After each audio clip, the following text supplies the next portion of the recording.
नमस्कार मित्रांनो, वचन दिले तुम्हाला या मालिकेच्या 6 जानेवारीच्या भागात आपण पाहणार आहोत. पोलीस ऊर्जाला म्हणत असतो, तुमचा विटनेस कुठे गेला हो पळून? तर ऊर्जा म्हणते, तो साक्ष नक्की देईल, तसं वचन दिलं त्याने मला. आता त्यावेळी त्या ठिकाणी शौर्य येतो आणि म्हणतो, हो साहेब, तसं वचन दिलंय मी तिला.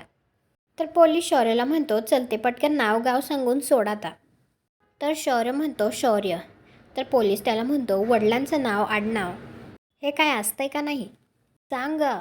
त्याच वेळी आता शौर्य थोडा अडकत अडकत बोलत असतो. त्यावेळी दुसरा पोलीस तिथे येतो आणि तो त्या पोलिसाला म्हणतो, सर इमर्जन्सी आहे. तर तो पोलीस आता ऊर्जाला म्हणतो, मॅडम तुम्ही उद्या कोर्टात भेटायचं मला. तर ऊर्जा म्हणते, ठीक आहे साहेब. आणि आता तो पोलीस तिथून जातो. त्यावेळी आता शौर्य मनामध्ये विचार करत असतो, जर ऊर्जाला माझं पूर्ण नाव कळलं तर. तुम्हाला हा भाग कसा वाटला ते कॉमेंट करून नक्की सांगा. व्हिडिओला लाईक करा. आपल्या मराठी मालिका चॅनलला सबस्क्राईब करा. भेटू पुढील भागात.